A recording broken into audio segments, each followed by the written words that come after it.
how did you get connected with the string Vinod? Well, and why you choose him actually? Even sitting in the United Kingdom, we had a lot of pleasure and enjoyment and excitement with the material that Vinodji was publishing. He is courageous, and somebody very wise said to me once, he said, Panditji, courage is infectious. You can't teach it, you only catch it from other people. And so he's one of those people who infects people with a courageous act. And he's also selfless. And so when we understood that YouTube had cancelled his channel, I made a mental note that this is somebody who we should work with. When the research that we had done on the BBC was completed, I needed somebody with a wonderful voice, and I needed somebody who could convert the research into incredible videography.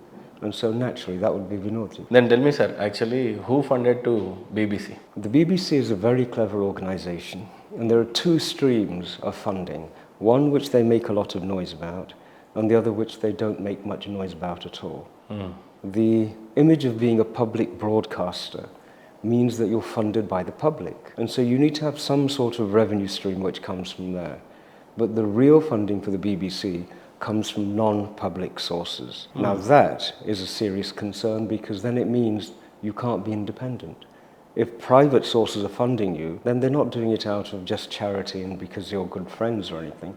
They're doing it because they have an intention, they have an outcome that they want. So the majority of the funding is from private sources and a small amount from public sources. What is the serious concern about BBC? What is their serious concern actually? Why did they started BBC? What do you think actually? Taking the clock back to 1927, that was a world in which racism and fascism were very strong. We're talking of a time when Europeans were preparing to inflict unbelievable violence and genocide on Jewish people. We're talking about a time when white supremacy was supported by the church, when black people were deemed not to be fully human beings, persona non grata. And in that time, the imperial designs of the British were to rule the world. They wanted to enslave the world. Remember, the other half of the coin from ruling is enslaving. You can't rule over people unless you have got some sort of domination. And at that time, they wanted to enslave the world. This was clear in the minutes of the meetings in the House of Commons, House of Lords. They felt superior and they were racist. But if you're going to conquer the world, what do you need? More than anything else, you need manpower.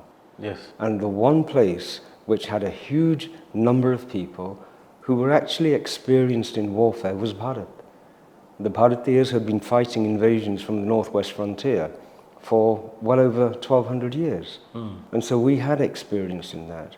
We also had Damascus steel, as it's called, which was really Bharatiya steel. We had strategy, we had Shastra describing warfare, and they needed those people. How do you communicate and convert a whole population to become your foot soldiers, to become your farmers, to become your resource providers, to your war machine? You need to reach them. And the BBC was set up in order to be able to do that. So BBC on a mission or what? I'm sorry, the BBC? On a mission or what? The BBC is clearly on a mission. There's a second thing. You will Is that find... true actually? Yeah. Is that true? Oh, it is. The evidence is in the outcomes. The evidence is in the product. You know, they say that the proof of the pudding is in the eating. When you study the outcomes of the BBC's broadcasting, and many people have, in the documentary we refer to some of these studies, it's conclusive. In some areas, they're heavily biased for. In others, they're heavily biased against. And in both situations, they deny the terms of their charter. So they are definitely having to do this with some sort of an intention. But there is something which I think the Bharatiya citizens really should recognize.